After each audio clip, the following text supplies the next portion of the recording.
Welcome to the Real Advisor Podcast, TRAP, TRAP. Please follow us and join in the conversation on Twitter @Advisor Podcast, where you can suggest ideas and themes you'd like the TRAP team to discuss. Also remember to like and subscribe to our YouTube channel and leave a 6 out of 5-star review on iTunes. Doing all this really helps us, which means we can do more to help you. Now let's head over to the studio for the latest pile of TRAP. Yes, indeed, dear Trappist. Welcome back to what many people are calling episode 85 of the Real Advisor Podcast, TRAP, TRAP. My name is officially Lick Lincoln, and joining me once again in the digital studio of Doom are the three other horsemen of the apocalypse. I stumbled there because Carl is back amongst us. Hi, Carl. Nice to see you back. Hi, guys. That, of course, is Della Voce. We've got Alan the Storyteller Smith, and we have Andy Ultra Hart. Gentlemen, good to see you all. We have a packed show full of absolutely nothing. Let's start unpacking it straight away with some more high-energy review reads, I believe, from the good friend of mine, Right Honourable Mr. Ursane Hart. Thank you very much, Nicholas, and welcome back, Carl. We've got 2 short reviews today. The first is from Mr. Ed, 5 stars on the Apple Podcast platform, 6 out of 5 stars. Thank you, chaps. Thank you for taking the time to produce this podcast. As a self-employed IFA, this podcast is a must listen. Great, light-hearted but informative discussions. Final reviews from Pom Ol, entitled Light Bulb for Financial Advisors, essential listening for any one advisor out there who gives a trap about their clients. A goldmine resource of real CPD you can't get from any of the ROs. Back to you, Nicholas.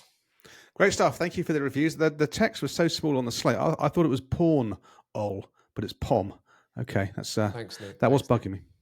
Okay. Topical Titbits. Let's put a timestamp on episode 85 of the Real Advisor Podcast. Carl is back amongst us, so we've got a full slate of interesting things to talk about from the UK and across the Irish Sea there. We'll start off with you, Storyteller. Well, okay, let's not dwell on this overly, but obviously we've had a certain event happen in the last week or so, an event that's been looming over us all in the UK for the 3 months. It feels like 3 months. It's been and gone. It's a mess. Lead us off. That's it. Next subject. Yeah, next. That's it. It's a mess. Carl watches on with glee from the other side of the Irish Sea. Your time will come, my friend. Trust me. Yeah. These things goes in cycles. Look, we can't ignore the budget. I think you make a good point at the beginning, Nick. I don't know whether it's more noticeable now, but the lead-in time for budgets is now beyond comprehension. It is months and months. This was, I think, the latest ever of an autumn budget. It was just last week, kind of a few weeks before Christmas. So you could imagine with the media hype and speculation and social media and so on, that having announced it, 3 months ago plus, the speculation, the back and forward, that this big grand announcement a couple of weeks before saying we're going to have to put up income tax, which was a highly unusual event when Rachel Reeves effectively called a press conference to announce something, which about a week later she then said, no, on reflection, we're not going to do that. It was just the sense of like the lunatics have finally taken over the asylum. I mean, I don't think any of us are massive fans of absolute shambles. Yeah, that's it.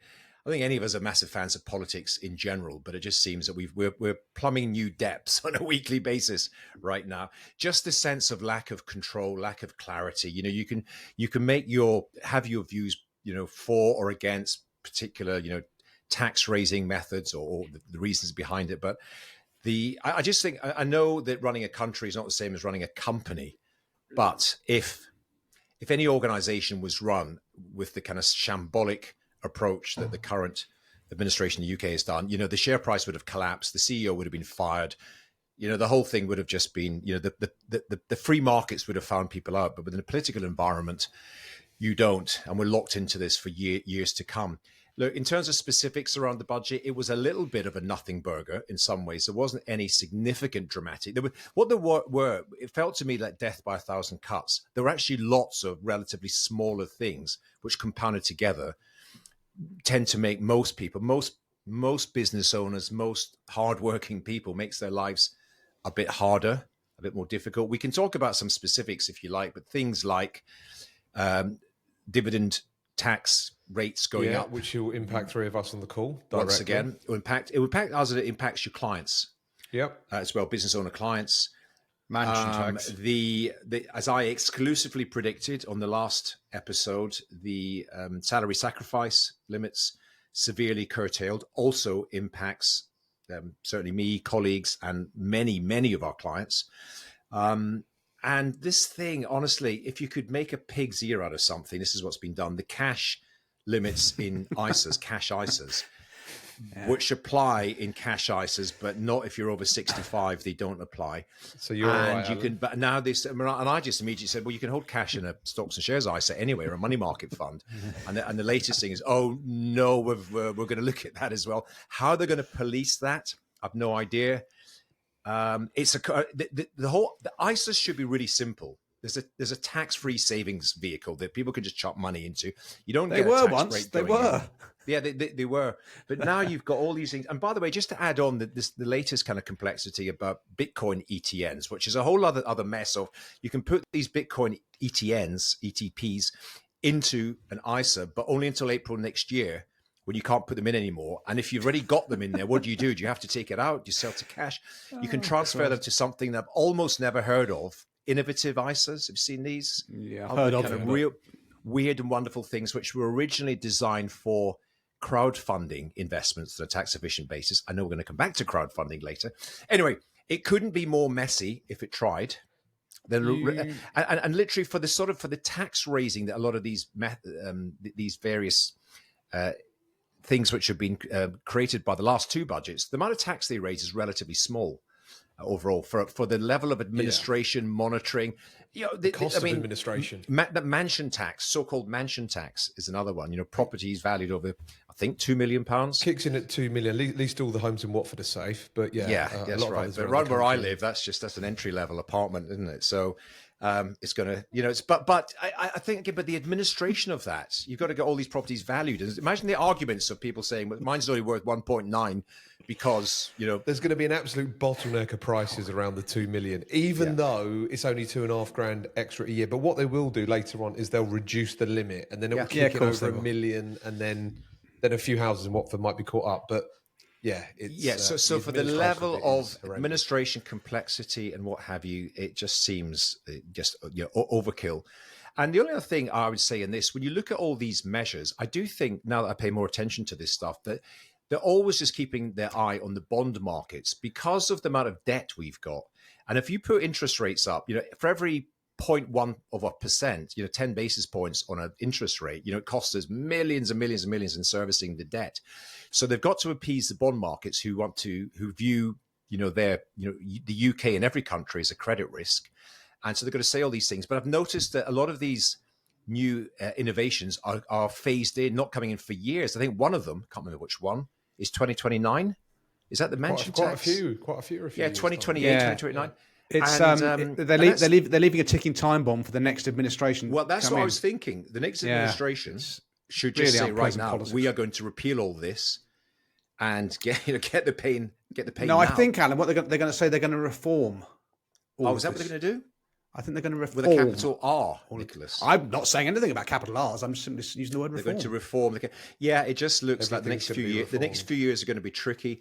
The last thing I'm going to say in it, however, leaving with a positive for us, taken from the legendary Humans Under Management conference, and one of your speakers who I thought was excellent, the gentleman whose name escapes me right now, but he's from Vanguard. Seb Lewis, yeah. Seb.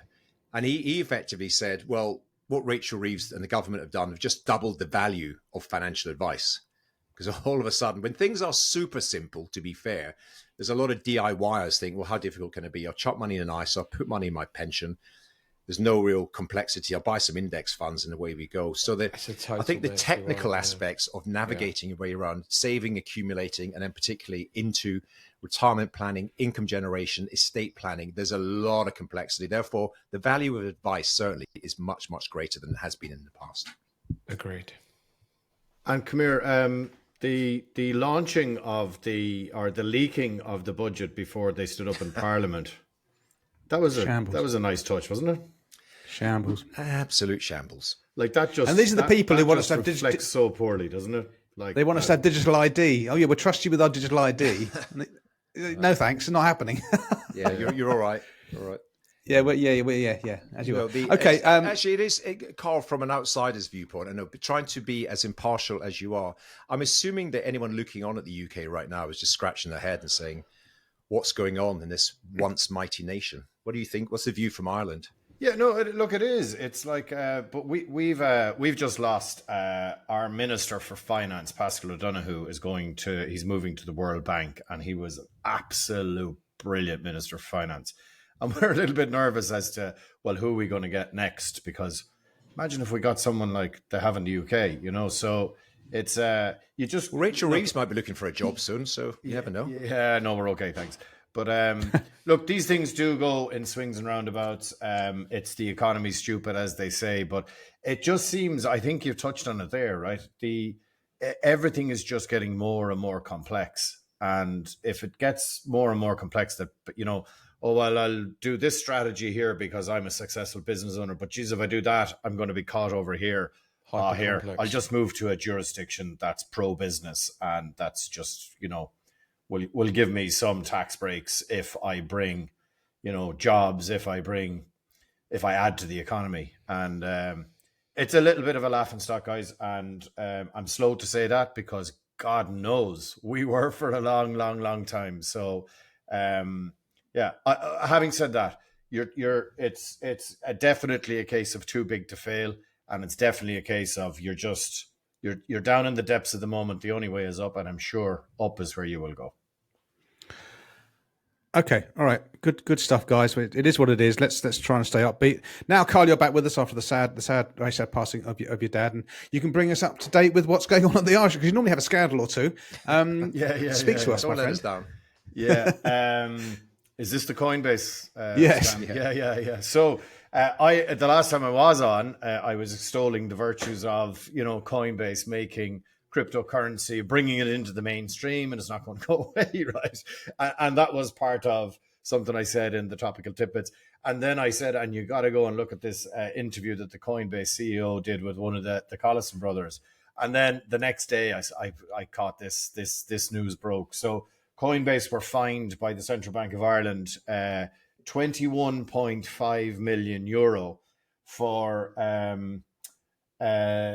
undersight of monitoring for money laundering and criminal and terrorist activities between 2021 and 2022. There were 30 million transactions that they missed, amounting to 176 billion. And they've had to subsequently report to the central bank 2,700 suspicious transactions. Now, look, there's a couple of things to say in this. This is 2021 and 2022, and obviously they're trying to bring themselves into the regulatory environment. So obviously that work is ongoing, and they still have work to do. But the other thing I will say, if you remember back a few years ago, Davy were fined by the central bank just under 5 million. So this fine is more than 4 times. This was a news article that particular day, and I haven't read it anywhere else since. And yet an entire group kind of fell because Bank of Ireland had to come in and buy them out in terms of Davy. So it's funny how the media can get hold of some things and then decide to leave other things go. And are we going to be much more forgiving of the cryptocurrency world, or just accept that some shady things happen? I don't know. But look, in terms of being fair and balanced, I was kind of saying Coinbase is here to stay and it's part of the mainstream financial system. It would only be right for me to bring this article up. So that's why I did bring it to your attention today. But it's significant, 21.5 million. But I guess a drop in the ocean for where Coinbase at least think they're going to go. So just interesting, I think. Okay, thank you for that, Carl. Quick one, Smithy. To ask you, the podcast that Brian Armstrong, CEO of Coinbase, was on, Collinson, is that the one, Cheeky Pint? Yeah, I just started watching that recently. He just had someone else on really interesting. It looks really good. They have a pint of Guinness in front of them. Really good podcast, Cheeky Pint. Yeah, okay. It was my Culture Corner 2 episodes ago, and Yeah, it is really good because not only do they talk about Coinbase or cryptocurrency, it's actually it's a story of a startup too, and I love those stories. Yeah. So it is really good, really good. Right, Smith, 2 job opportunities in Dorset. Make it quick. Oh my God. I want to give, well, it won't be that quick, because I am going to bundle, I am going to, as I said before we hit record, I'm going to put it back in the right order that before you messed up our slate. A couple of extraordinarily good job opportunities. Look, we know that there's a lot of job movement. There's a lot of people that contact us all directly, TRAPist, people who tune into this, and people are looking at moving to places which might suit their style, their approach, and what have you. And by complete coincidence, the 2 that I'd like to share are people that have reached out, friends of all of us, friends of Trap, friends of the podcast. The first one is a lady called Emily Turgoose. Emily runs a fabulous business down in Dorset called Life Matters, proper full-fat financial planning, sensible investment strategy, all that good stuff. I think this is an incredible opportunity for somebody. She's really looking for a right-hand man or woman to help her really grow that business properly. There could be equity on the table. You could really be sort of part of that business future growth. And she's actively recruiting right now. We will put a link to her website in the show notes. But if you are that person and Dorset seems like a place that you want to operate from, and you really want to help a company grow and be part of the fabric, then get in touch with Emily. And just down the road from Emily, another friend of the podcast, Justin King, runs a similar boutique firm called MLP, Andrew, MLP Wealth.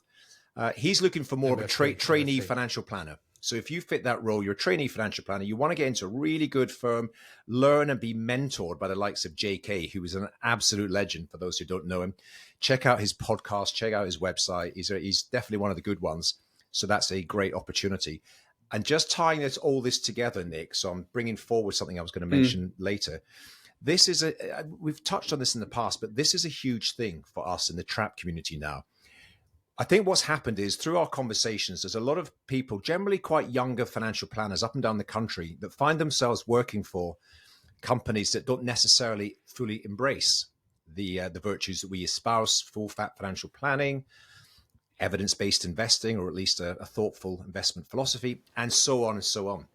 And so there's a lot of people looking to see what else is available, maybe look to move to another company, or at least to have a conversation with other organizations. And similarly, there are some great financial planning firms out there that are looking to hire and recruit. I've just mentioned 2 of them. So we have partnered with a gentleman by the name of James Barden. I did mention him once before, a few months ago. But James is a recruitment specialist. And the thing about, and there's loads of recruitment people out there. And I think like financial advisors, they're a mixed bag. There are some great ones. There are some not so great ones. I've dealt with many over the years. The thing about James, I think, is relevant to our community is that he pretty much only deals with boutique financial planning companies. He doesn't work with consolidators. He doesn't work with the big nationals. He doesn't really get them or understand them. But he works with firms that sort of between 1 to, let's say, 10 financial planners, good quality firms. And so, again, if you are in that world, and if you're whatever part of the country you're in, you're looking at your options, you're looking to see what else is available, then check the link to his LinkedIn profile and his website. James Barden is the man. He'll be happy to jump on a call with you, understand what you're trying to look for, both employer and potential employee. Have a chat. I've spoken with him several times, and he seems to be a good egg and really understand our market. Thus endeth the recruitment corner section. And also, if you do that, I'd mention you come via Trap to James, surely. Yeah, just say you've come via Trap, and that's cool. where you've heard about him first. All right, so, Alan, have you got any more to talk about, or can we move on to somebody else? Please move on. Okay, thank you. Ultra. And I'm sure we're going to add a sort of link on the main Trap website, but we'll talk about that another time. Okay, so my first topical tidbit is there's a company called Curve that Nick and I both use. I'm a Curve premium member or whatever. I pay a few quid every year and get a few extra perks. So I've been using Curve maybe for about 10 years when they first launched. When they first launched, it was only open to business users. Then they opened it up to personal users and everyone. They wanted to become the operating system for money. So they did a lot of good things along the way. And the founder, a very smart dude. Anyway, long story short, they sold Curve last week or couple of weeks ago to Lloyds, the biggest bank in the UK, or one of the biggest banks in the UK, for 120 million, which he thought would be good news. I knew the founder. I think he set up 4 or 5 previous companies, successful exits. Very smart dude. I went for lunch with him soon after he launched Curve. Oh, anyway, he's a close personal friend then. Close personal friend of mine, yes. Well, he was. Yeah, not anymore. Wait for it. So they sold Curve for 120 million to Lloyds, which I think was a low number. I thought this was going to be a UK unicorn, certainly worth more than $1 billion. But anyway, so they've obviously run into some strategical issues, and they sold last week for 120 million to Lloyds. But in their early years, they did a crowdfund, and again, Nick might have more detail on this, but they've completely wiped out all of their early crowd funders, even though they've sold the business for 120 million. And the founder sent a letter via Crowdcube, because that's the platform that they use to get all these early subscribers. He starts it off with, "Dear Crowdcubers, I'm pleased to announce, etc., etc., etc. we sold this business." Paragraph 4, unfortunately, due to the anticipated price of the transaction, there will be no expected returns to several of our share classes, including ordinary blah, blah, blah, blah, blah, which Crowdcubers own. These people have put up a lot of money. I think it was something like, was it 10 million, Nick? 1,100 Yeah, that's people? just me. The numbers were quite staggering. And these are early supporters of the product, early supporters of you, early promoters of the brand. You sell the company, your 5th company, someone's cleared a lot of money from this, and you just completely wipe out the people who I think you should be looking after. So over to Nicholas to shed some further details on this. Yes, and this is not a sob story, because with any of these investments, especially this kind of thing, you go in with your eyes open. And I thought my eyes were open. And annoyingly, like Andy, I'm a big fan of Curve, and it's excellent, and I do use it. And I have recommended it for years. And in 2019, I made my first ever crowdfunding investment, my one and only to date. In October 2019, I dug out the share certificate today on Evernote, where all my life is stored. And there it is. I put £1,000 into Curve back then and didn't really think about it. I thought, okay, the chances are if this goes TITS up, I won't get my money back. That's perfectly fine. I understand that part of the deal. I then subsequently get that letter from the Curve founder last week. And they say, well, yeah, but shareholders who bought in afterwards get preferential treatment. These preferential shareholders, they get the divvy when we get the proceeds of our sale to Lloyds. You don't get anything. Now, to me, that just sounds like a breach of contract law.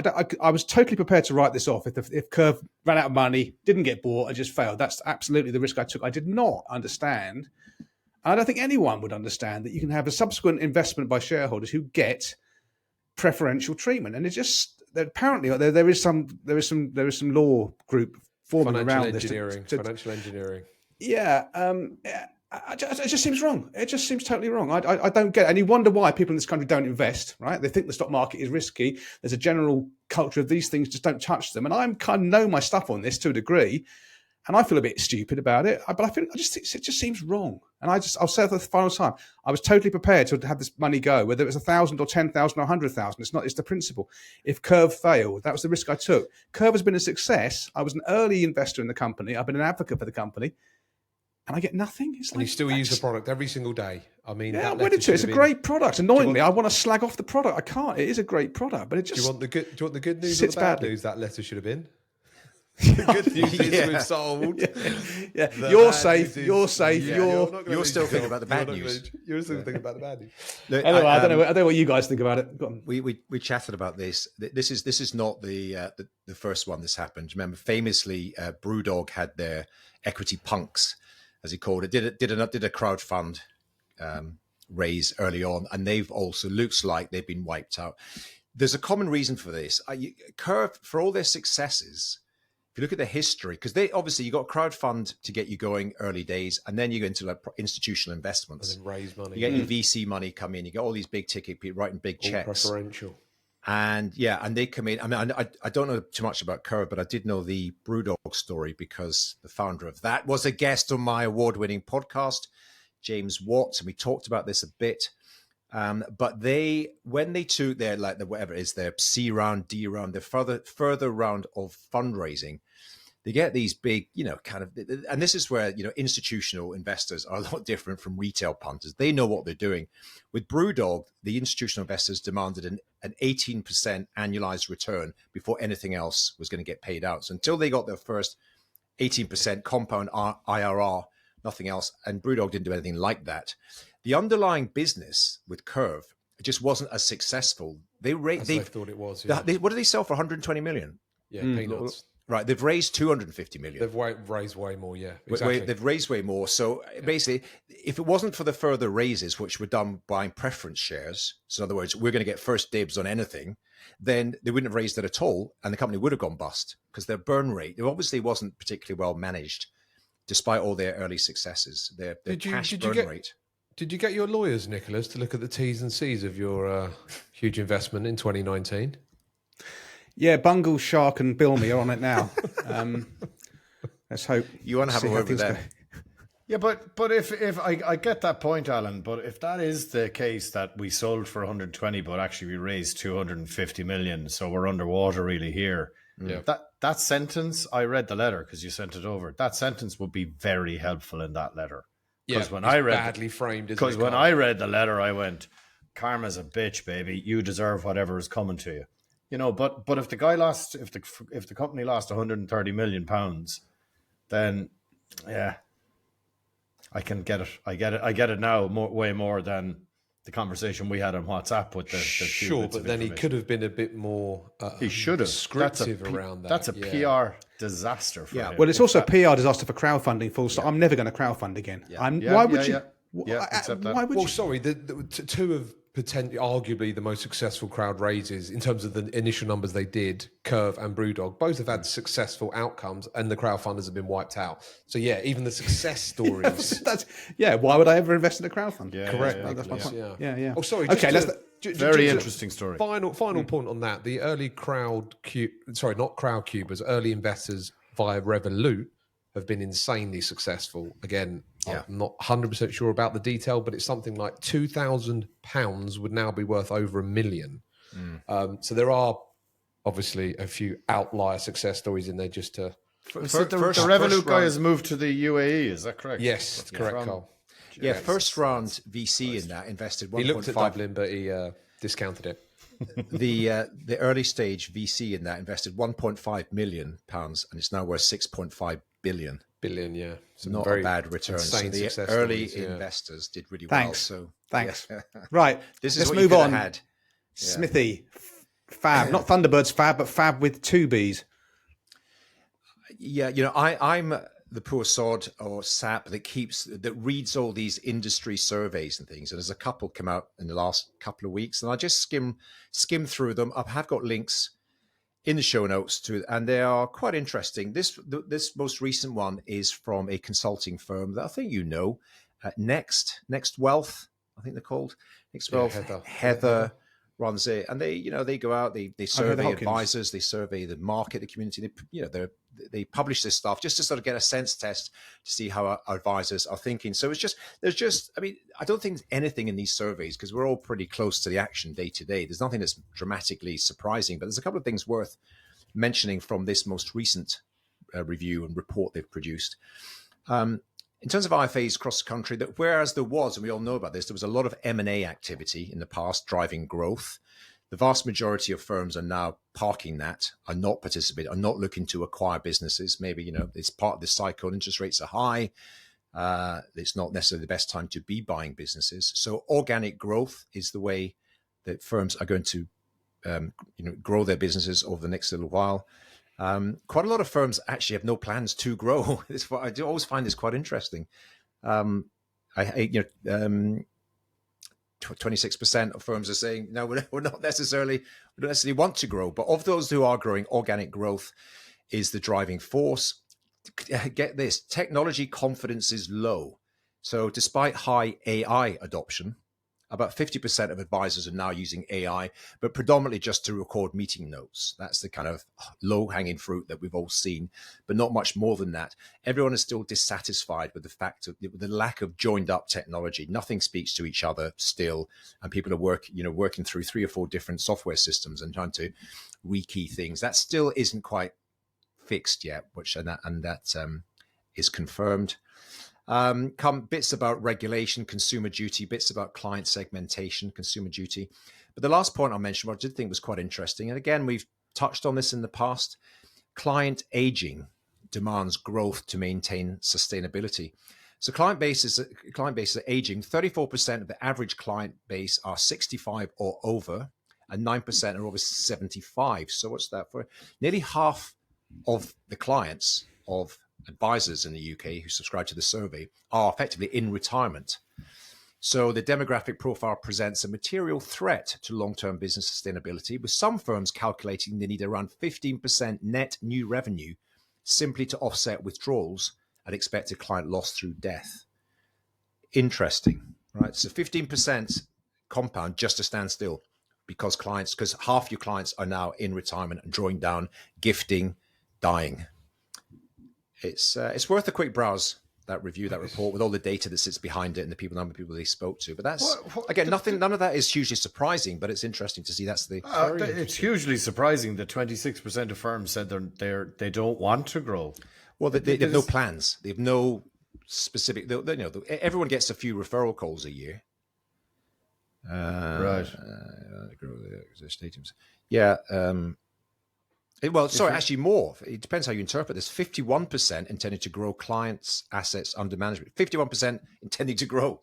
Again, you might, whether you read that as 49% not intending to grow, or just saying 51% I've got strategic plans to implement, and others are just. But that does tally up with the dimensional report, doesn't it? That if you take out market growth, most firms aren't actually growing at all. Yeah. Which maybe it's because there's decumulators in there. Just always, I don't know. Like if your firm isn't growing and it's going backwards, that's the time to sell.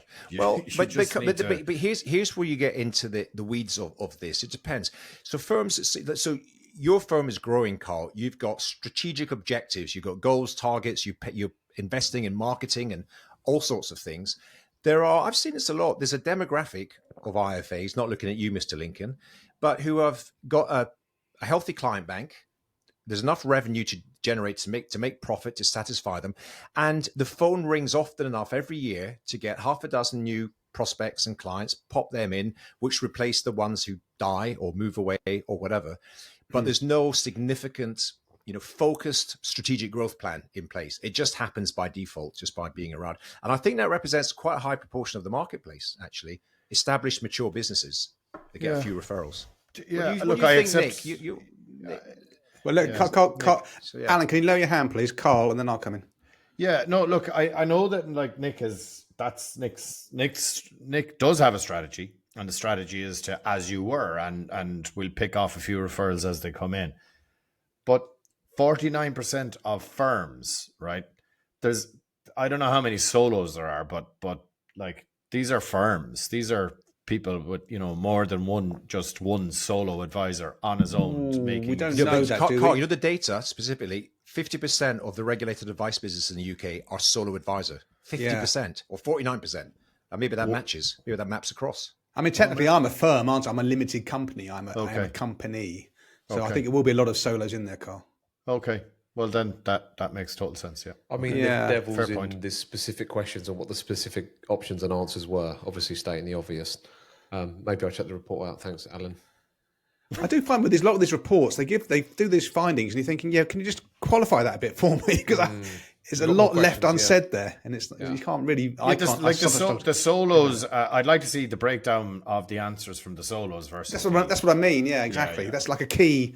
I am. Yeah, absolutely. I am technically a firm, but I'm a solo advisor, and I'm not looking. I have organic growth, as you alluded to, Alan, but there's nothing beyond that. There's no business plan as such. It's a plan at all. It's on the back of this handkerchief, I have something. It's a lifestyle business, and it throws out enough cash that I can fund for my future self, and that's really as far as it goes. And one day it might have a sell value. Maybe one day I'll just wind it down. The last client will toss her off this earth, and I will close the business. I just don't know, but for the moment, it's in a great place. But I know you and Carl especially are different beasts, and you're growing something that you want to have that is scalable, that's got various RIs where you can exist outside of the business. you can do that, and you're looking to to exit at some stage with a sale value, which is all fine and great. But that's another thing about this church of ours. It is very broad. Yeah. The important thing is you've got a viable business, whether you're looking to sell it or you've got a business that gives you enough now to fund for your future self, and by taking money out and salting it away. That's the main thing. And as I saw my platform BDM today. He's a great guy. Nick Payne, got a great first name, big Trap fan, and he was just we were just talking about that and just how many different IFAs their platform has on it. And it's just it's just a massive. It's a massive. Our appellation is IFA, but that covers such a range. It's not like an accountant, which they're generally of a type, perhaps, but IFA covers so many different business models and types. Nick, can I just move your scheduling around a little bit just to follow on, because it's neater, because the other data or survey or report that I read last week as well, talking about your platform guy from Transact. There's a company called Fundscape. If you know them, or Andy would probably know or hear of them, but they're just I think they're mainly a data aggregator for the industry. So money flows in and out of all the various platforms, and they probably I don't normally pay attention to this sort of stuff, but it caught my eye, and I thought, I wonder where who are the most successful platforms in the UK in terms of new money coming in or net new assets and all the rest of it, and I was quite surprised. That's why I'm raising it, because and I'm going to ask you, certainly the UK advisors, to hazard a guess as to this is by gross sales or by net sales of the retail advisor channel, because they're different actually. Gross and net sales are different, but of the retail advisor channel, i.e., firms platforms that are used by advisors of one description or another. So who was the number one for Q3 2025? Circle. Quilter. Well, you're right. Quilter. I'm actually looking at the link though, Alan. So you are. Bastard. Honest. Well, he's honest. He's being honest. Yeah, I mean, just talking about. Nucleus. Yeah, but Nucleus a second, which surprised me. Is Nucleus James Hay though, Alan? Yeah. Yeah, but even so, Aviva surprises me. Aviva. Aviva surprises Transact's me. way down in fourth. AJ Bell fifth. Transact's still quite beautiful. And looking at net sales, because there's money in, money out, but Hubwise are fifth in net sales. I don't know if I've heard of them. Yeah. And of course, I think immediately about my old alma mater, Standard Life, aka Aberdeen. They're not in the top 5. So I did a little bit of digging. I thought, where the hell are they then? If they're a huge platform, they've got net outflows. Aberdeen. That's the state of it. It's the money going out. This is new money coming in, either gross money or then money in, money out, net flows. Is that capital? Yeah. We're not helping their numbers right now, but that's another story, not for public consumption. But it's quite interesting. You see, Quilter have got this distribution thing, because that's the old Scandia, plus they've got the massive direct sales force and tied agency. They've kind of got the whole market. And then Aviva bought Succession, which is a load of advisor firms. So it's just sometimes you live in a little bubble and you think everyone uses Transact or Fundment, even, who don't appear in the list. The wonderful Fundment are business partners. They'll be coming on. They'll be coming up that list, I'm sure, pretty soon. Absolutely. But interesting. Quilter, Aviva, Hubwise. Yes, you've given us the whole report, really, and there's no point really clicking on the link. Can we move on to the next thing on the... That is interesting, Alan, though. I will take a deeper look at that link later on. Thank you very much. I think it's over to me now. So this is sort of following on from Carl's mention a couple of episodes ago about this is the Real Advisor podcast. It's great talking about topical tidbits and things happening in the news, but it's also better to, because we are practicing financial advisors, talk about real client issues that we are dealing with. So I've got a couple that I'm dealing with at the moment. The first one is when clients pass away. I know obviously this is very topical for the Trap Pack at the moment, but specifically talking about clients. So I've had maybe 6 or 7 clients pass away, clients that I'm actively looking after. I've obviously been involved a lot of other times when people have passed away loosely in my business. Obviously, it's never nice. It's good if you've got their financial affairs in order, but obviously there's a lot of other stuff, a lot of other moving parts, and then the family has to go through what we call sadmin, and it never stops. But obviously, they're trying to make things a little bit less painful for the family. So my process in my firm is always by default, unless there's a huge reason not to, is switch all of the assets to cash. Usually they're in wrapper, so it's quite straightforward. And then I've just taken it upon myself to just turn my fees off, rightly or wrongly. So I just switch to cash and turn my fees off. There's a load of work that goes involved in it, so it's not as if I'm, turning my fee off because I'm not doing anything. There's stuff that crops up. I just don't want the spouse, the family, the will to be contested or challenged, and there's a decline in the market. The market's declined 25% of the time, go up 75% of the time. I don't want to run into a minus 25, a point where the markets are declining. So that's what I do in my tiny little firm. And as I say, it's not a monthly, quarterly, even a yearly occurrence because of the numbers I'm dealing with. So I move all to cash unless there's a specific reason not to, and then I switch off my fees. Over to you, Alan. What do you guys do? I was just, you and I were talking about this last week, Andy, offline, and we do exactly the same. And I thought, well, that's obvious. We're not the client who signed your terms of business fee agreement is no longer around, so that by definition the contract has come to an end. So we do exactly that: turn off our fees, move to cash, because everything else is a variable now in the unknown. Generally, though, there will be administrators, what you call the people that are appointed to executors. Executors, that's the word, to deal with the will and all the transactions that go on. Sometimes we've subsequently been appointed by executors as trusts get set up, all sorts of other things. Fair enough. That's a brand new client, brand new circumstances. Yeah. But that's what we do, and we took a long time. I mean, years ago, to basically build that out, document it, tell. This is what happens. Here are the people we contact. We've got the data. We can give it to the appointed solicitors or whatever. Yeah. It's the right thing to do, and I think it's a legal thing to do.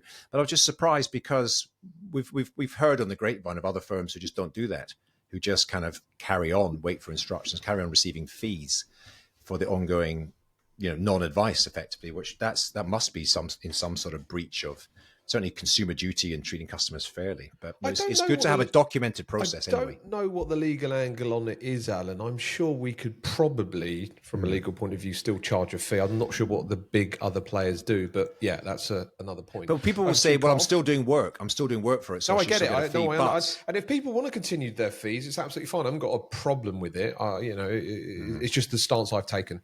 Carl, over to you. Yeah, I like the phrase "the sad men." I'm in the middle of that at the moment, and I'm definitely not ready to talk about that. But I think it's worth talking about sometime down the line when I'm a little bit more ready.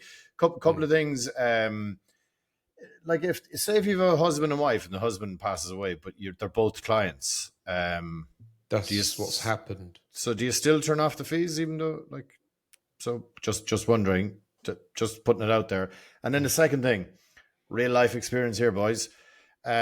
Deciding to switch to cash, and Trump tariffs come out, and you switch to cash just after it, and then markets go way up, and then you get a letter because you've done it with the best will in the world. And then you get. I have agreed it with a client. Sorry, the the next person. That's a trick in the chain, and made it very clear: if the markets go up, you're not going to benefit. The markets go down, you're not going to be impacted. So it's not just a blanket switch to cash. I have a conversation, but then we agree to switch to cash, and I put it in an email. Yeah, I don't know if anyone. I mean, you're damned if you do, and damned if you don't, aren't you? Exactly. It's a horrible. It's the professional risk I'm willing to take. Well, can I just say from personal experience, if anyone came to me with a fund switch form in the week after my dad passed away, I'd have probably boxed him in the head. So, you got to be really careful with that. I get it. This is real life issues we deal with. Well, here's perhaps we should. And I don't know whether ours does actually cover this, but now that we're talking about it, I'm thinking aloud. It should be in your terms of business. Terms of business. Just say in the event of you passing away. You're going to say that, Nick. Yeah, that's why my hand was raised. I do what you do, Andy. Switch to cash and turn. So come back to your point, Carl. If a husband and wife are clients, and Mr. dies, I would turn off the fees on his ISAs and whatever else, his pension pots, but hers would still be paid to me. She's still an ongoing client, and that's how you do it. And I need to put something in my terms of business. I need to clarify this just to nail it down. And because it's really difficult, right? The right thing to do, as Andy said, most of the time the markets are going up, but there's a chance they could go down. People feel the loss far more than they feel the benefit of any gain. I don't want to be having conversations with executors and beneficiaries about why has this fund gone down 30% because a month ago it was X amount, now it's Y amount.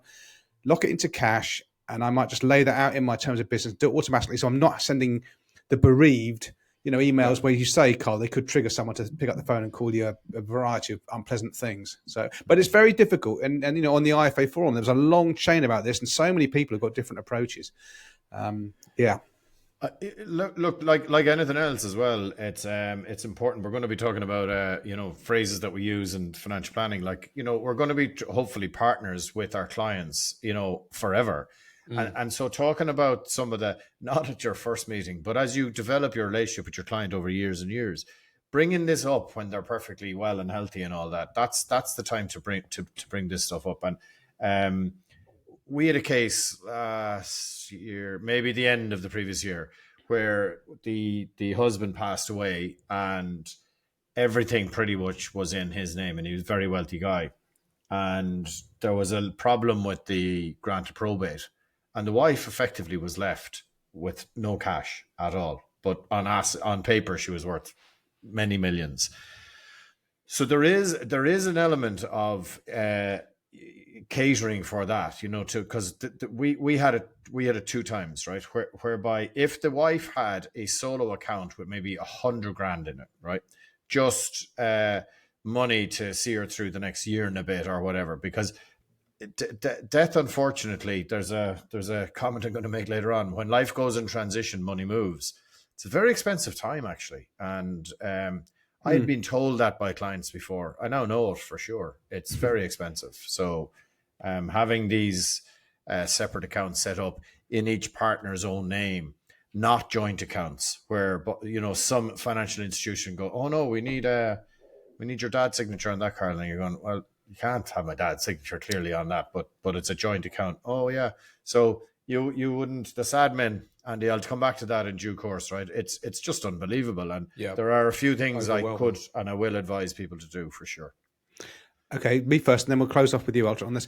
The other thing to bear in mind, this, as you say, when people die, this money is in transition. Absolutely right. And oftentimes it's going to transit or transition to people who don't know you from Adam, who haven't been through the years of behavioral coaching about markets, about long-term returns.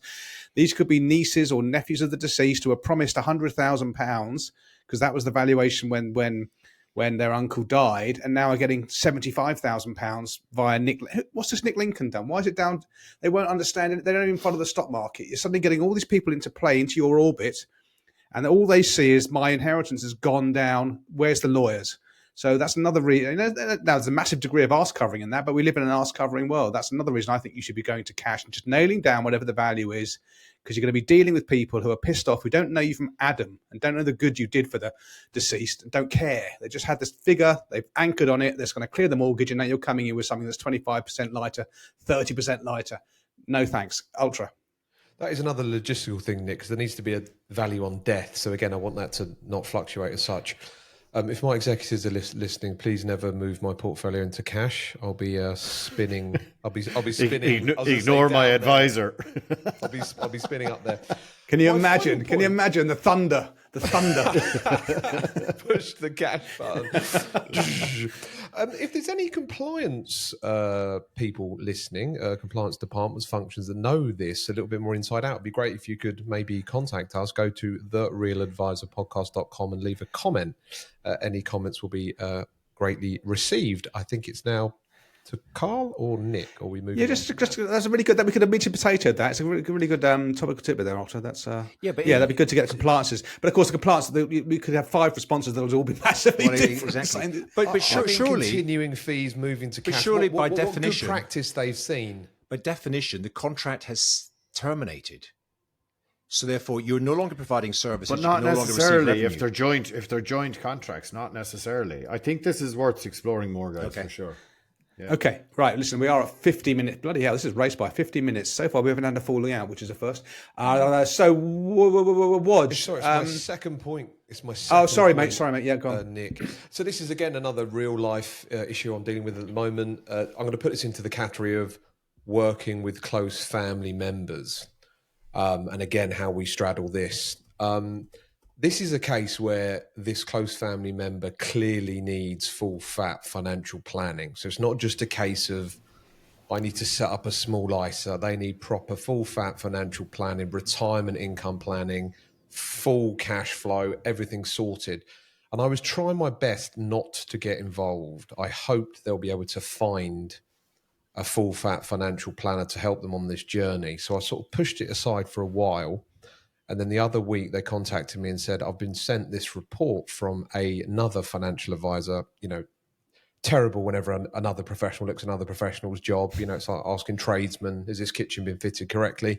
It's never going to turn out well. So I said, okay, obviously I'm happy to help you. There's quite a close connection here. Anyway, the report was sent to me. And my God, it is horrendous. It's all, of course, legal, and it's all, of course, insanely compliant. I'll focus on the lowlights first. There's no highlights. They're charging 1% for financial planning. There's no financial planning going on. They're charging a separate fee of 0.5% for discretionary fund management plus VAT. So they're charging 1.6 for that. They're putting them on the platform to facilitate their advisor fees for no other reason. There's been no proper planning done. They've mentioned things like you haven't disclosed your spouse's pension income. So there's no looking at the overall family. Just zero integrity in the whole report. The whole thing is coming in at 2.53%. I think, is there good news? What they're going to invest them in? Obviously, the client's in the balanced portfolio, 50-50.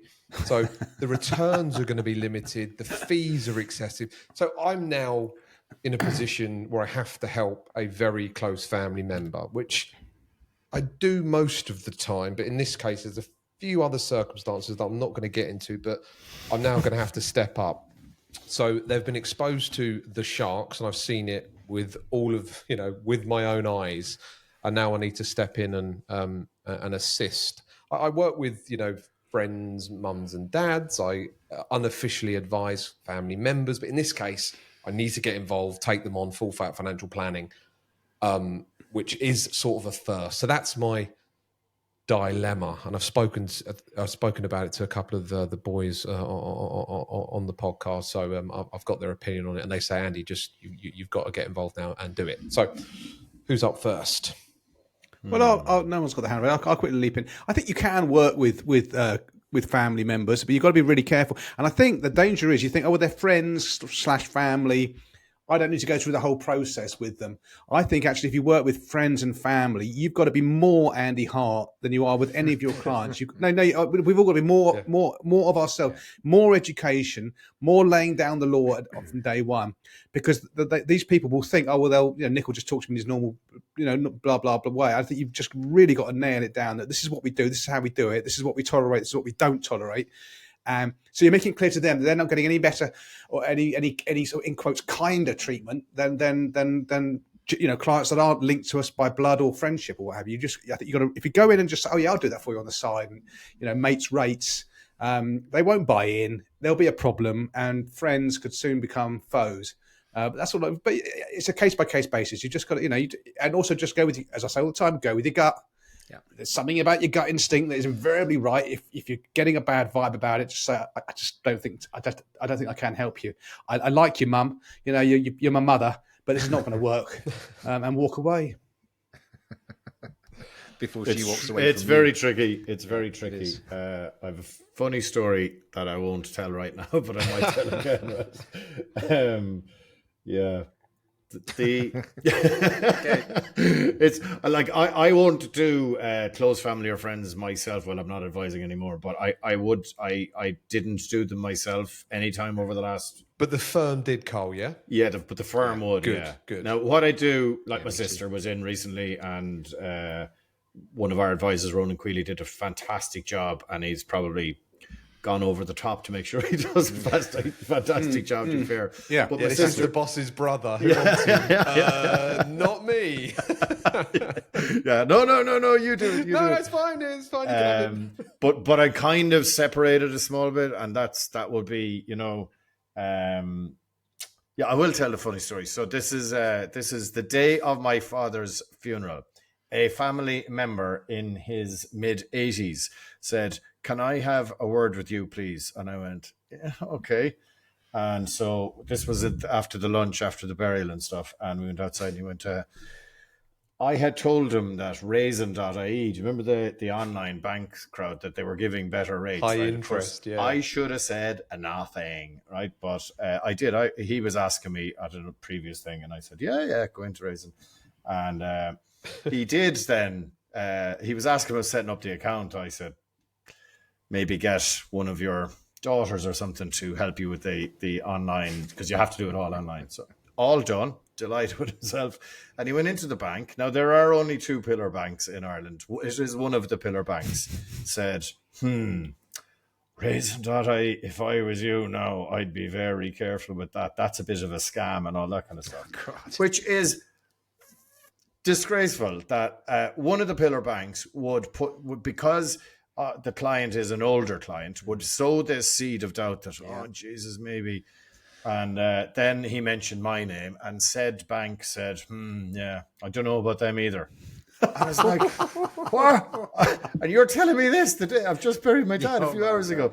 So it was like, yeah. So this was, I wished at that moment, and since that moment, that when he asked me about bank deposits, I keep it where it is, buddy. That's what I do. This falls into no good deed goes unpunished. Which again is a life lesson. The thing about it's great with family members and close friends and everything else when everything's going great. And the markets are going up, and we do. And I've had it in the past, and a bit like you. Sometimes people don't need proper financial planning; they just need to know what I need to say. Put money in an ISA. What should you do? Simple. So you said, go and do a Vanguard DIY, do the 100% global equities, and away you go. And I remember I was taking a few calls in COVID lockdown from people. Just everyone was having a bit more money. And of course, markets raced. They all bought the bottom of the market, and they were calling me up. Oh, you're a genius! You're amazing! And I was very keen to make sure that you were not. You were like, I know. Yeah. Listen to this, darling. Put it on loudspeaker. You're amazing, Alan. What a fund manager you are. You've made me rich. But everyone gives you the credit when it goes up and gives you the blame when it goes down. So you get to disassociate yourself from all that, because when things do go awry, and inevitably they do, there's nothing more complex than family or close friends and money and emotion and all that sort of thing. And it can, I've seen it can cause severe issues and challenges. But Nick's hit the nail on the head. It's each, use your own judgment, each case in its own merit. The standard default should be no, but I'll find somebody that could look after you. But occasionally it's like, fine, I'll help you. But the kicker in your story just there, Andy, was 2.56% a year for no financial planning and a 50-50 equity bond portfolio. That's just a mess of just terribleness. It's just awful. And all legal and compliant, Alan. this is the thing. Do you know that firm, Andy? Had you heard of them? He does now. I do now, Carl. Yeah, no, of course I don't know them, because they're not, one of the good ones. Well, this is what I was going to say. Journeyman that I've never come across. They've never gone to Hum. They don't go to Trap. They're doing this because that's the point. Because we live in a bubble, and the people that do go to Hum and Trap, we talk about this, and we all say, "Yeah, isn't it terrible?" All these other firms, because we remain. There's his doorbell. His Amazon deliveries arrived, but we remain in this bubble because and the people that we associate with are the good guys, fundamentally. It's a self-selecting audience. If you attend conferences or you're listening to part of the Trap community, you're either there already or on your journey. And you realize quite quickly there's thousands of firms out there that are just pretty shoddy. And it's when you hear stories like this, Alan, like, there's an argument to be made that the regulator should step in and say, right, here's your maximum fee for this, here's your maximum fee for that. Because that client is... like in a 50-50 portfolio and 2.56%, that client is going to struggle to do well at all over and in 10 years. And no financial plan anyway. Exactly. So just chucking money into some discretionary portfolio. Whatever the problem is, price capping is never the answer. No, I agree. I'm sorry. I'm going I agree, Nick. But you could make the argument when you hear stories like this that this may be something that might be the unintended consequence here. The challenge is, as Andy says, it's all beautifully compliant. It'll sail through some compliance file check. Ticks all the boxes. To check. Oh, the report is way more compliant than the report I'm going to issue, but I'm going to do the right thing and focus on the outcomes. And Are you saying you created? No. Okay, gents. Moving on. We are Focus on the good stuff. Anyway. We are Talking now of controversial at- subjects, what's next, Nick? Well, LinkedIn. Some of us love it. Some of us like it less. I know, Alan, particularly. You're very prolific. Prolific. On it. I can't even prolific. Thank you, Jesus. Andy, you tried to keep up with Alan and gave up, didn't you, on LinkedIn? I kind of dabbled. Prolific years ago before ChatGPT got involved. I dabble on it, and there's an article in New Model Advisor about LinkedIn and the virtue signaling that goes on, especially in the financial advice community. A, there's lots of virtue signaling, and B, there's lots of bitching and slagging off other brands, But the virtue signaling thing is, I was on my way to the orphanage in Mumbai to drop off my daily food parcel, and as I handed the packages of food to the dying children, it suddenly reminded me of financial planning and its role in our clients' lives. You know what I mean? You've read my post this morning. Oh my God. And LinkedIn is full of this stuff. And this article nailed it. And I just thought, there is an awful lot of mess on it. Also, and then I went through the comments, and I'm going to close. It's only a quick point, but David Robinson, we talked about SJP in the past on two of our episodes, and they were two of our more controversial episodes in terms of feedback and whatever. And Dave Robinson, if you know him on LinkedIn, was this fierce. He had a fierce hatred of SJP. Apparently, he's disappeared from the platform, but that's by the by. But guys, I think you just got to go in with your eyes open on LinkedIn. And as Andy has mentioned earlier in the show, AI, you can spot it a mile away. These soulless paragraphs of just. The thing you sent that Alan link should answer this question. Well, you sent that link around, pointed at him. No, I don't think so. My LinkedIn contribution is excellent. And not virtue signaling at all. It's quite interesting because you sent that link earlier today, Nick, and I quickly read it. It reminded me of, some of you boys are too young to remember. There used to be a TV show on BBC called Points of View, and all these angry readers would write in and say, dear BBC, why? Yeah, why this TV show, it was disgraceful. And there was for 10 minutes Points of View. It was like a short. Barry Took initially. Remember Barry Took or something? No, that Ginger Anne Robinson did it. Anne Robinson, yeah. But it used to always make me laugh because they would just be raging at the TVs. And I think, well, mate, just switch it off. Just I hate this TV show.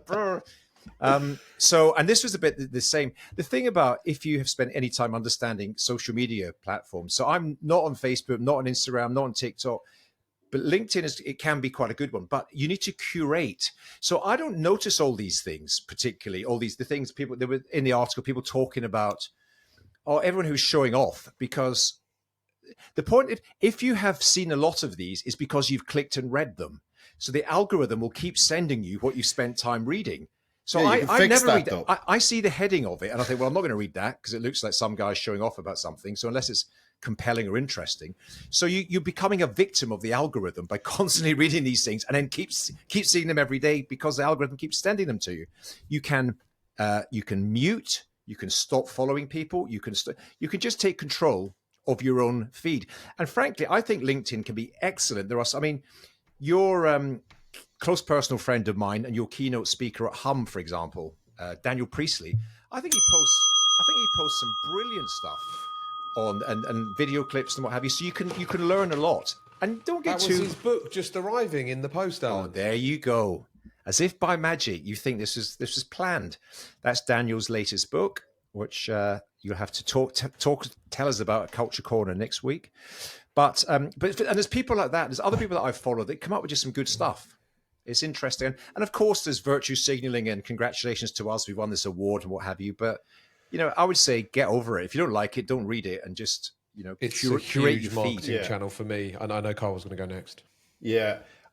First thing to say, what transformed my LinkedIn experience was reading someone else's LinkedIn post saying, if you're sick and tired of reading the same posts from the same people and not seeing, Andy Hart stuff come up, go into your settings and change it from most relevant to most recent. And then you just get the stuff. So if you then log in the morning, you get the stuff that was posted in the last hour. Go into change from most relevant, which is the algorithm, to most recent. It just comes in as it comes in. So that's the first thing I'd say. Okay, I read this article and... Did you not know that, Nick? Carl finish and I'll come back. Look, the one thing I would say is, and I've mentioned this before, the fighting between UK advisors on LinkedIn is just like my tolerance for it is at like if I see it now, I'm not going muting or blocking. I'm going in and I'm actually taking the time to. I'm unconnecting or disconnecting or whatever the word is.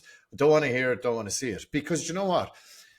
If I happen to post something on my LinkedIn profile, I believe it's of value. I don't use AI myself for the LinkedIn stuff, but if I did, it's none of your business. It's my LinkedIn profile.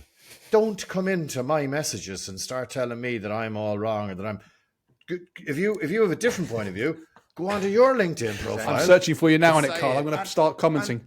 And post They it just there. comment, It's just, yeah, it's like my tolerance for it is just all-time low because everyone has different stuff. And I disagree with some of the stuff in the article. And I'll tell you why, right?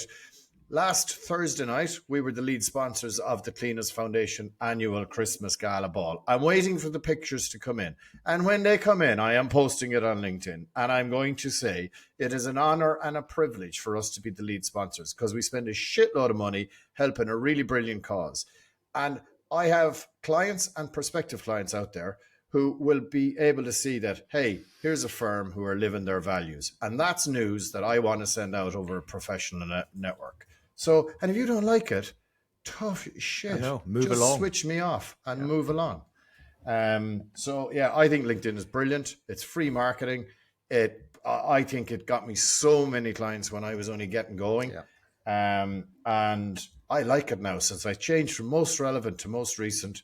I'm like not seeing the same old shite coming up all the time, which is like people fighting with each other. And Yeah, just the point is, don't click it, don't read it, because Move in on. doing so, you're telling the algorithm to send you more of it. Only click things that you think are interesting. But if you change to that most recent thing, you do not get the algorithm at all. Okay, you have I've done that. You've said to the algorithm, shut on me LinkedIn, off. on LinkedIn, you got the options of top or recent. You switch it to recent, and then it will be. That's in the actual comments section. You got to go into settings. Yeah. And Also, I think what they also try and do is they always try and switch you back without you noticing. They do it on Twitter and LinkedIn.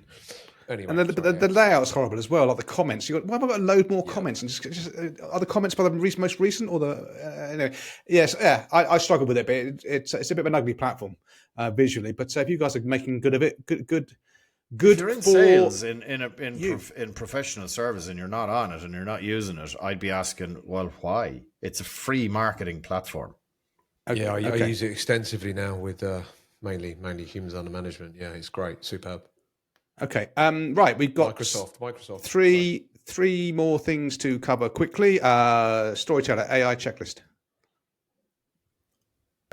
Yeah, just a quick one. And this is an example of something good and positive that I saw on LinkedIn that I want to share with the audience here. AI, and everyone, we're talking about AI and blah blah blah. It's an over discussed subject, but there's a lot of people, including me and my firm historically, that it's like, where do you even get started? What about client data? Like all these other kind of security risks and what have you. So there's a guy, some of you will know, Mark Locke, who is a consultant at the Landcat, he's a good egg and he puts out some good, interesting material. But Mark posted on LinkedIn recently, here is a very robust AI checklist. If you're running an advice firm, most firms are pretty small. You want to just go through this checklist and make sure that you're adhering to rules, regulations. You've left no stone unturned in your kind of diligence and strategy and approach. And I just thought it was a really good piece of content. So I've shared the link in the show notes if people want to progress their AI journey in a clear and organized way. So thank you to Mark. There you go. And in doing so, just denied the previous article saying LinkedIn was not always that good. That was it. Am I on again, Nick? Yeah, because you're in some Christmas quiz, so make this short. I want you to, I think we should enter a trap team to it as well. But my friends, there's a company called Melo, M-E-L-O, which some of you may know, organization consulting firm. They help firms scale and sell their businesses. Don't know why they approached me. They approached the big names in the industry. Why? Abraham. Oh. Previous, and also Kathy Harrison from The Verve, past guest. That's different. And me. I wonder why they didn't ask you, Nick. But, it's quite funny. They've listed you as Alan Smith, Trap I know. podcast. That's how I'm famous through Trap. 20 years live work. That's gone. That's finished. I'm only famous through Trap now. We're all now Anyway, eclipsed by the Trap next. brand. It's when this podcast goes out. It's next week. Link to the show notes. Jump on it. There's like £1,000 cash prize, and a bunch of other prizes. I've no idea what it's going to be, what it's going to be about. And if they're doing a quiz about the industry, honestly, I'm not going to win many points. But people can enter teams. 1, 2, 3 people as a team. Enter it. Raise money for charity. Get a cash prize. Have a bit of fun. Show up. I think it's next Tuesday. So I think you should enter a Trap team. You guys should join in. Well, you're Trap. Subscribe. Yeah, You're but Trap. I'm like I don't know what I'm doing, but I'm not in a team. Well, they know you'd say yes. If we ask Alan, he'll just say yes and then cancel other appointments that are in his diary because that's just the nature of the beast. I mean, these things happen, don't they? Right. Okay. Let's. I'll speak to you about that later, Carl. I was going to say we know who Alan went for lunch with last week. Emily and Justin. Hence the recommendation. Not true. Yes, right. true. enough. 70 minutes in, we're coming on to the next part of the show, the meat and potatoes of episode 85. And I'm playing the meat and potatoes drop early because I met a Trappist last week, young IFA, loves the show, loves Trap, hates the meat and potatoes drop. So I'm playing it for you now, Geraint Thomas. I agree, Geraint Thomas. Yeah. Misophonia is a fear of eating sounds, a dislike of eating and food sounds, and I think Geraint, you suffer from that. It's just naff, and we don't need it. I've played it for you once. I'm going to play it again for you now, Geraint. So enjoy, turn it up. So we are moving on to the meat and potatoes of episode 85, and this was triggered by a question from one of our beloved Trappists, from James Sargent, who's an apprentice planner at Ernst Grant, on building a. It's not playing. It's very quiet. Okay, I'll do it again. Yes. Okay. From James Sargent, apprentice planner Ernest Grant, he said, on building a stronger bank of analogies, phrases, and effective questions, are there any lines, approaches, or ways of framing things that you think land well with clients? I'd really appreciate hearing them, which I think is a really good question. Well done for wanting to sort of soak up that kind of information, because these, if you want to get great answers, ask better questions. And questioning is an integral part of what we do for clients. And a lot of what we do is very esoteric and kind of abstract and conceptual, and if we can convey complex, oblique messages using plain language to our clients, and that's a major skill set you need to develop. We've all said before, I've said it before, certainly, that you can have all the exam qualifications in the world and be a technical boffin, but if you can't get people to take the action they need to take because you can't communicate with them, you're a waste of time, and you might as well work for sort of a pensions technical team on a life dinosaur. So some of the things I think all four of us are going to go through three phrases, three things that we do that we need to bring into our conversations with both prospects, clients, over the course of the relationship, over the years, in many cases, of the relationship we have with the clients. I'm going to start off with three. They're pretty obvious, but we forget these things, and sometimes you just fall away from using them. So I was told years ago, when you're explaining something to a client and you want that client to take action, don't ask them how that sounds or does that make sense to you? Say to the person or the couple, how does that feel to you? How does that feel to you, that idea, Mr. and Mrs. Client? Because people respond to feelings, and you'll get a more emotive answer and a deeper answer if you use the word feel as opposed to another word in that question. So that's the first thing I would change if you're not using that word already. Never say, does that make logical sense to you? They're going, well, I don't know, but how does it feel? How does that feel? Okay, the next one would be, and all three of my points are ones I used during the annual planning meeting process, maybe because I'm going through a spate in the minute, so they're front of mind for me. But at the start of the annual planning meeting with clients, obviously I've got an agenda of things I want to cover with the clients. That's great. But the thing I say at the outset, after we've got through the introductions and all the niceties, Mr. and Mrs. Client, well, just let me know what are the key things you'd like me to cover today. And they'll tell you in their words what those things are. Sometimes they might say, nothing, Nick, we'll just do the normal. But generally, there'll be one or two things. Make a note of what they say. Make sure you cover those things and you use their words back at them when you're covering it, okay? It's getting them involved in the meeting. You're doing them a service and you're being polite, which is a basic hygiene anyway. But if you use their words back at them, it's got to be right and it's got to be true.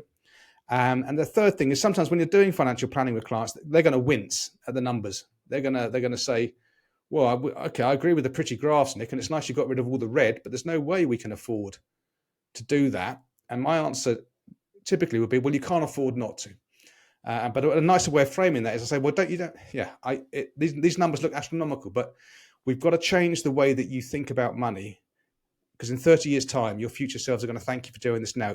But to put it simply, Mr. Client, we're not going we're not going to save what is left after spending because there'll never be enough. You're going to spend now what is left after saving. The savings come first and you spend later. And there's no way about it. If you don't do these things now, you're going to be in a pickle later. You can't afford not to do this. So those are the kind of three things that I say. Take from that what you will. I don't know who wants to go next. I'm looking at the slate. I mean, there are loads of great things here, but we'll keep it to 3 or 4 points per person, just for the sake of time. Who wants to go? Smithy, you're muted. Thank God. Smithy's still muted. Smithy. Best part of the show. That's as you can do that in real life. Oh good, God, I'd pay so much. Good money to have an Alan Smith mute button. boys, with friends like this. Jesus Christ. We share this. And we try to just sort of all brain dump a few things. There's quite a few in common. We sort of repeat ourselves, which is a good thing in that we're all thinking roughly the same things. So I tried to do a couple of like practical, what would be helpful for this sort of young trainee planner who's going to go into a few meetings, a few first meetings, new prospects, existing clients. This is an obvious one as well. There's a lot of talk about, opening questions. What do you ask in these sort of first discovery meeting type questions? The best one I've found over the years, I've devolved it to just being, tell me your story. Just tell me your story. It's the easiest question in the world for anyone to answer. It's not complicated. And then everyone, apart from me, of course, everyone likes talking about themselves. I must have heard you ask that question 100 times being out with you a lot. Yeah. Tell me your story, Andrew. Tell me your story. No, that's enough. That's enough about you. Let's talk about me. Bring it back to me. No, just randoms we meet. So tell me your story anyway. Exactly. Right, you do. Randoms we meet. You don't be quiet to let them tell you their story. But at least I ask them. But when a client situation, I usually do listen. Tell me your story followed by, it depends what they say. And an obvious one is, what was money like growing up? Because I think that's really, really important to the person you're advising today. Yeah, I mean, Nick, you might disagree, but people will tell you, we lived it was a difficult life, or it wasn't a difficult life. It's just frames, and people like talking about their background and their upbringing. So tell me your story. And the next one to that really is tell me your single biggest financial concern, because I'm coming in there with a sort of armful of solutions to it. But for them, they've only got one thing often. I just need to fix this. So the idea of meet your client or your prospective client where they are, instead of trying to deliver them all the solutions that you can deliver. And I'll give just a couple more of just throwaway lines type thing. I might give you credit for this, Ultra. It's a version of, I think I'll polish it up, made it a bit better, but would you prefer a high return investment or a low return investment? Definitely me. The former is a bit more volatile. That's all you say. High return or a low, instead of do you want a high risk or a low risk, which is the worst question you could ask. Do you want a high return or a low return? Oh, I'd like a high return. Okay, we can deliver that. It's a bit more volatile than the other one, but that's why we are in your camp and helping you. I'll give you one more. Oh, by the way, where I've got this version of it is a great book that everyone should buy, and is the Nick Murray Around the Year. Around the Year with Nick Murray, he's got like for 365 days, he's got just loads of these little anecdotes. And this is one of his, which is wealth isn't primarily determined by investment performance. It's determined by investment behavior. So you tell that to clients. Clients think it's all about the returns, the investments. It's not. It's about your behavior, and you embed that early on. There you go. There's a few to kick around. Who's going next? I'll go next. I had a similar quote from Nick Murray on my wall in my old office. Okay, I'm going to mention a couple of points, nothing too earth-shattering. I'm going to reiterate what Nick said. That is the key question you ask at the beginning of all meetings with clients. What do you wish to cover today? I've had it in the past where I've just gone full force into a long meeting, and then right at the end of it, they say, oh, Andy, I've got sort of one issue. And this issue is enormous. And basically the whole relationship's now on the ropes. I had it another time where a client said, yes, I've got a few things, Andy, but we'll deal with them at the end. I said, no. Tell me what those three things are now. And these three things are quite big issues that we need to address. Sorry, Nick. Just to interject at that point, then, of course, the clients are thinking about that thing through the whole meeting. Through that, yes. That they look at your lips moving, and you might be going blah blah blah blah blah blah blah blah blah because they haven't emoted this thing that's taken up their prefrontal cortex and is throbbing away. So yeah, sorry, go on. So so I'm hammering that home. That is the most important question. So what do you wish to get covered today? Yeah, get it out there very early on. Next one is in the prospecting stage. What do you expect of me? This gets all different, weird and wacky. answers from clients. But again, I think it's important to have that one out front. Next one is, I've learned this recently. So I've been doing a little bit more sort of coaching training, but it's about trying to focus on the person and not the problem. Advisors all usually dive straight into trying to fix the problem when they should focus a bit more on the person and the problem rather than just fixing the problem on its own. A couple of other things I'm going to mention. I say to clients quite frequently so basically I say, you are not my real client, the 64-year-old that is in front of me today, but it's the 94-year-old who you'll become. This is how the concept of current self and future self. Clients are always trying to worry about their current self, whereas I'm worrying about their future self. So you can say, I'm really concerned about who you're going to become. And Nick mentioned it again, this pay yourself first, investment contributions. And they should feel uncomfortable, because when you say you should invest this much per month, you need to invest this much per month, the client inside is thinking, oh, that feels uncomfortable. So I just call it out. And I say, does it feel uncomfortable? And they say, yeah, it does feel uncomfortable. And I say, well, that means you're doing the right amount. It should feel uncomfortable. We've got a whole other list of things on the list, but I'm going to end it there. Carlos, to close us down. Yeah, well, look, one thing just to say there about what the point about is about getting the stuff out at the outset, right? And Nick's point about, well, if you don't get it out at the outset, all they're thinking about throughout the whole meeting is, so one thing that I saw happening in our business a little bit was when we were getting pretty good at Voyant, right? So early days, and the client would go, what about if we sold the house, and we have it in a what if scenario, right? And one of our advisors said, oh yeah, we'll get to that later on, right? No, never ever say that. Deal with it now. If you have to, just because you've got this beautiful process that you're going to go through, right? If you wait until we get to it in a half an hour, the client, as Nick says, all that client sees is just like mush going into the brain. So anyway, my view, especially, I suppose, in Ireland, where the advisor, your family friend met, Andy, that's the prevailing model here in Ireland. So always say, and for me, if you don't mention this in early doors, it's a fail, right? You got to say lifestyle financial planning is about your goals, dreams, and aspirations. And then they're going straight away going, what? I'm here to talk about the pension. So you've changed the dynamic, you've changed everything in what they're thinking, and you start having much, much better conversations. So you go away from the spreadsheets, the money, and talking about the weather to deep stuff. You're opening the door to the deep stuff. You're dropping the barrier a small bit.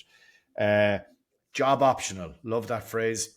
So a lot of successful people don't ever want to retire or retire early, or it's like, okay, what we're going to try and do is we're going to get you to being job optional at the earliest possible stage.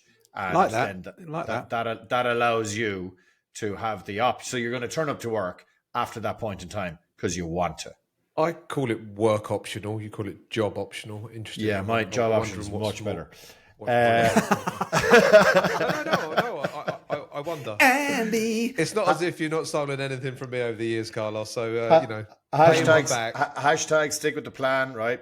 I have clients who still say it to me on if they see me in a pub, they'll go, hashtag stick with the plan, or on a golf course, hashtag stick with the plan, right? So that was the best phrase we ever came up with, because we started becoming synonymous with hashtag stick with the plan. And then we when things have a little bit of a drop, right, it's like, hashtag stick with the plan, right? So none of those clients call us up anymore. Are they still clients? Yeah, they are. But when there's a bit of market volatility, right? So think of the amount of inbound that saved you, Carl, just by having that. 100% cheesy phrase, let's call it. And it is a bit of a cheesy phrase, and it was like, and people go, here's hashtag stick with the plan. You should get it tattooed on your arm, maybe, Carl. That would be totally great success one day. Totally and utterly naff. I would never ever do you know anyone like that. Who's got a tattoo of their business brand with their business brand tattooed on their own body? Oh my God! Who would do that? Anyway, so we're going to tell you the truth about your money. We're not going to tell you any comforting lies. When life goes in transition, money moves. Longevity is a much bigger risk than volatility. your investment is like a bar of soap. The more you touch it, the less it will Yes, you become. have. And here's one, a special one for the Irish advisors who meet loads of successful people who want to buy property, and more property. You cannot sell a window out of a house. Liquidity, my friends. Yeah. You can't sell the porch to fund your next holiday. Great stuff. I mean, to be honest with you, we could do, and maybe one day we'll get around to it when we launch Trap Academy, Trap University, when we've agreed on the name of the bloody thing. We will do a whole segment on this, on phrases, and there'll be workbooks and videos, and this will cover you'll get tremendous value from it for whatever we're going to charge you for it. I think it is really important, again, the aforementioned Andrew ultra crepidarian heart. And if you steal from him, you steal twice or three times. He's already stolen it elsewhere. But words are weapons. I mean, Rory Sutherland is a classic at this. But words are weapons. How you shape, you can say like framing, consistency, like that one. Do you want a high return or low return? The same thing. Do you want high volatility, low volatility? That will change families. The outcomes are the futures. same. Yeah, completely. And just dropping these little phrases in throughout, really impactful. Be really careful and conscious of the words you use. But you need to be consistent with it. And then at one point, the clients use those words back to you, which is the point Carl made. Over to you, Carl. Can I just say, right? So your two real life financial planning issues that you brought up today, Andy, right, are challenges, right? And this question that we've just answered here, right, albeit probably very quickly, for me, that's why I'm involved in Trap. These are the kind of really important things that will have a deep impact on our clients if we get these things right, not technical shit. Anyway, just wanted to say that. Yep, nice stuff. 86 minutes. Jesus Christ. Let us move on to the next part of the show, because I can see in the rain, it's very wet here, very dark and wet in the London environs at the moment. Not particularly pleasant, but I can see Posty struggling up the drive with the bulging sack of Trappist questions. There she goes, ringing the doorbell. So this is the part of the show, dear Trappist, where we answer a Trappist question. If you want to submit a question to us, please do so in the pinned tweet on X or on the link in the so-called show notes. We are getting round to them. They are getting a bit thin on the ground, so more questions would be great. We do answer them all. We don't avoid the ones that could be slightly contentious. And today's one, I think, could be slightly contentious. Let me just open up this letter and we'll see who this is from. This is from a Mark D. Didn't give his surname. I'm going for Mark Dampier, given the question.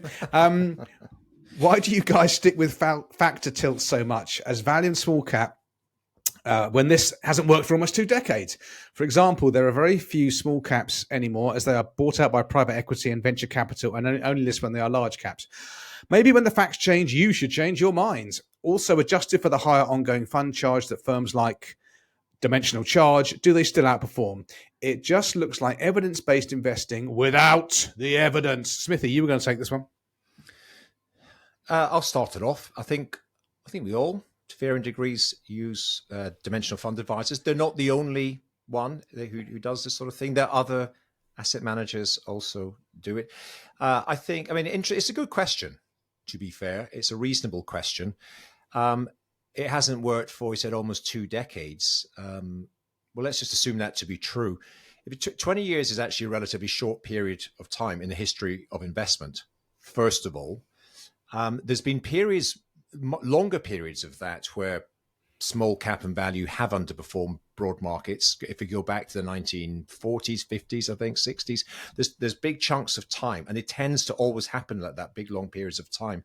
So it's not particularly unheard of or unusual.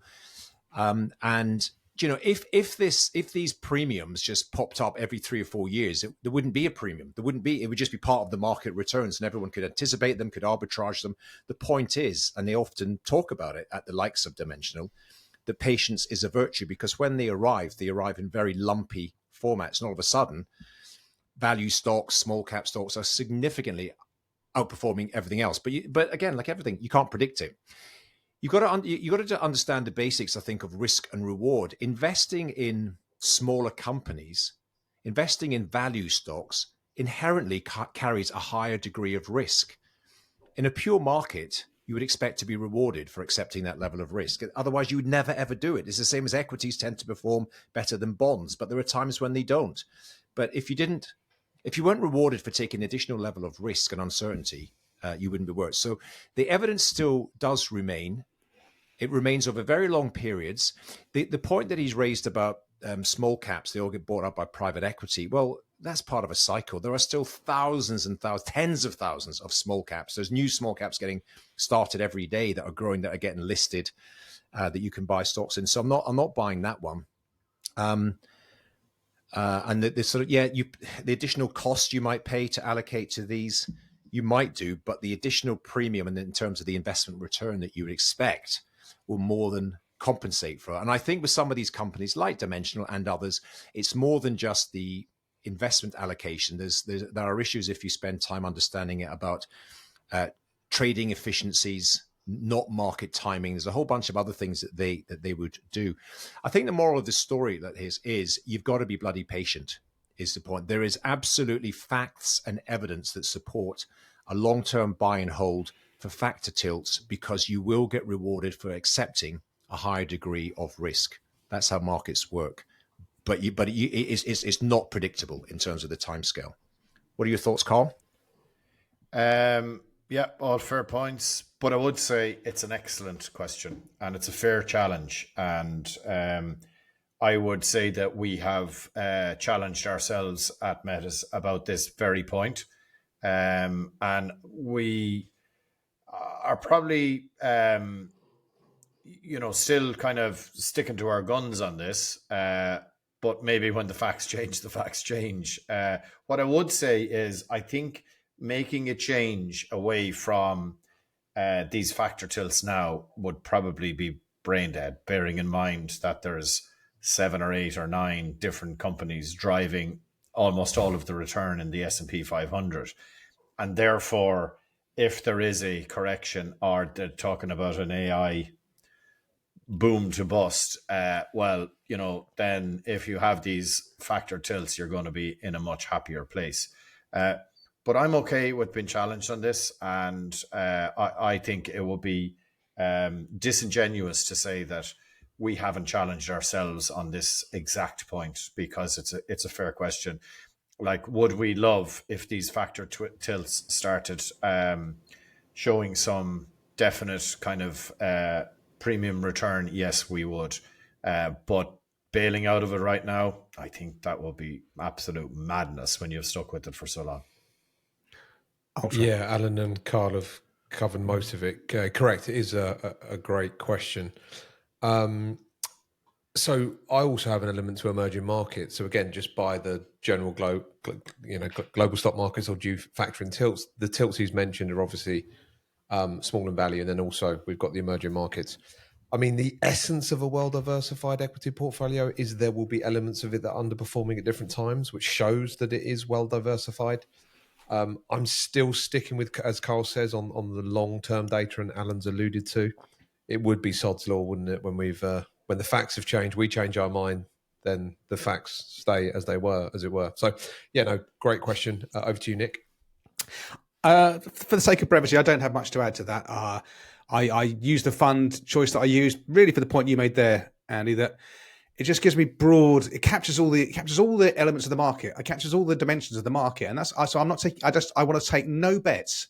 I just want to invest in capitalism per se. I want a healthy exposure to emerging markets, which themselves have underperformed. Okay, these things do go in cycles. I looked at the figures, on the fund solution that I use for my clients, for myself. And you know what, over 5, 10, 50, 20 years, the return has been staggering. Okay, I might have got, with the benefit of hindsight, if I'd gone into a more NASDAQ heavy, a more S&P heavy solution back then, I'd have been a bit better off. But I'm talking double-digit returns over nearly all time periods, annualized returns. I'll take that, thanks. That'll lead my clients to financial nirvana. I don't really sweat the rest of it. And I think these things, everything reverts to the mean in the end. I think the value and size premium are based on solid academic research. Therefore, I still think they're valid. They disappear for long periods of time.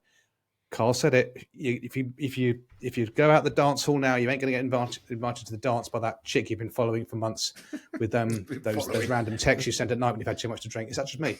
Right. So, shall we leave? Shall we close that?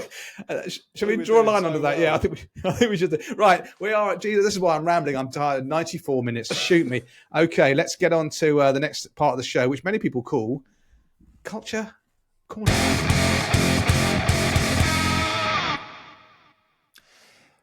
Close personal friend of mine. I've done 2 already. Okay, Christ, go on.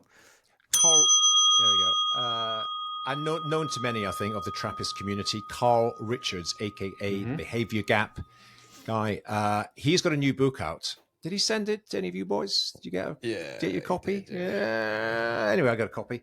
It's called Your Money. And actually, it's designed to be a sort of like a coffee table type book. There's 101 sketches. Many of the sketches you've seen before. There's the classic ones. Quite a few are new ones. So on one side of the page is a sketch. And, I love the fact he distills down complex issues, stories, and situations into like a couple of circles and a square or something, just to explain things very simply using simple sketches that we could all probably try to copy ourselves or in client meetings. One side of the page is the image. The other side is a one-pager about explaining a bit about what it is. It would be a really good gift to give to clients. It pretty much encapsulates all the things we talk about financial planning and focus on the important things, not the unimportant things. It's a great book. Carl Richards, Your Money. Thank you.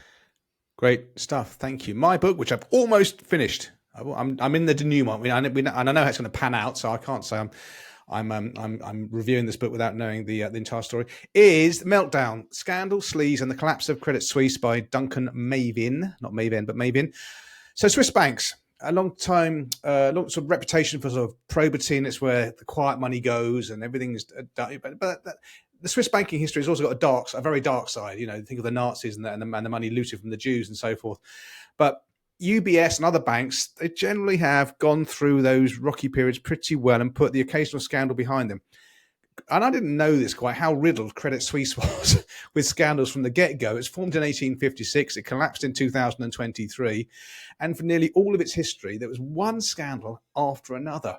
So this idea of the probity and sanctity of the Swiss bankers, for whatever reason, Credit Suisse had within it there was a kernel, a seed that just couldn't be taken out of corruption and wrongdoing. And they get various CEOs in, and the new CEO would come in and go, okay, we've got some bad news to get out there. And he'd get it out front and center from the previous regime and thinking everything was done. And as you whack that mole, another molehill popped up somewhere else. And they just got through them. And anyway, it just steamrolled. And by 2023, Credit Suisse, this once august body. Remember the Credit Suisse equity income funds run in the 90s? They were sold predominantly by IFAs in massive, outperforming active funds. The brand has gone, bought out by UBS. It's an interesting read. It's a historical read as well. I enjoy it. And it's only $5.99 on Kindle presently. So if you want to learn about how a bank can collapse. Did it allude to it in the book, Nick, that it was a great buy by UBS, as in they bought an asset at a perfect time when it was at rock bottom valuation? Or? Well, that'd probably be the next chapter because I'm literally making the final chapter. So I'm. You haven't read it. The bit at the start of this where I said I haven't yet completed it. You were zoning out, were you? Okay, I'll bear that in mind when it comes to your Culture Corners. What's yours? Yeah. But Andy, on that question, because the story was, and this shows you about you don't know what you're going to get. I think it will come out as being a good buy for UBS. Yeah. One of the reasons, because they've got all the history and the legacy. But if you were a Credit Suisse bondholder, and they had all their ultra high net worth clients had these Credit Suisse, income generating bonds, they got wiped out, went to zero as part of the deal that UBS did. Take me back to my crowdfunding experience with Curve. I don't want to hear. Yeah, well, it's very similar. These Swiss billionaires and Nick Lincoln. That's what you got in common. All got wiped out. My £1,000 got wiped out. It's the principle. It could have been £1. It could have been 10. That bastards. Anyway, Wodge. Yeah, my brain is a little mushy at the moment and struggling to focus on anything. So I needed some easy watching. NFL? Is this NFL? Kurt Warner? Oh, good man. Yeah. American Underdog, the Kurt Warner story. Yeah. It's an underdog story about a guy. Anyway, I won't ruin it for people, but it's absolutely brilliant. It's a love story as well. It was perfect timing for me. And I would say to anybody over the festive period coming up, for a family movie with a superb ending, and it's a true story, watch it. It's actually and he seems to be a really nice guy as well. Very obviously, just the nicest guy. And talk about integrity and all that, guys. This guy has it and had it in spades, and overcame so much adversity along the way. and made it to the big time. It's a fantastic story. I loved it. And of course, that team is no longer the St. Louis Rams. St. Louis Rams are no longer. They're now the LA Rams. Okay, final one, Ultra. Final me. This is a podcast series. I'm a big fan of the audio story, and I think one of the best audio storytellers in the world is a guy called Jad Appenrod, who set up Radiolab, which is one of the most successful podcasts ever. He's got a new one out about a very interesting Nigerian superstar called Fela Kuti, Fear No Man. It is brilliant. I think it's 10 episodes. He spends a lot of time in Nigeria, so you learn all about the country there and the sort of issues they've had over the past. And it's awesome. If you're into audio storytelling, it's well worth a listen. And if you're a fan of Jad Appenrod, back to you, Nicholas. Great stuff. And it's such a great Culture Corner recommendation that Ultra's going to make you search for the link because he hasn't put it in the show notes. Right, listen, let's just close on all good podcast platforms. Let's just close off this episode and say, Carl, lovely to have you back, fella. And Cheers, mate. Cheers, boys. Yeah. Okay. Well, there you go, dear Trappists. Episode 85 comes to a close. Another pile of traps slides down the U-bend of Father Time. Do rate and review us on iTunes or your app of choice. Like and subscribe to us on YouTube.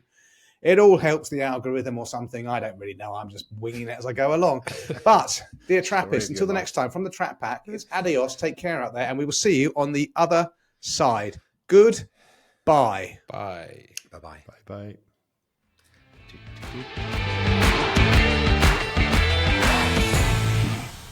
That was our longest show ever, lads. How long? Wow.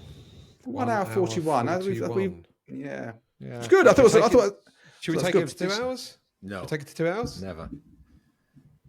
We'll just keep Stop. talking.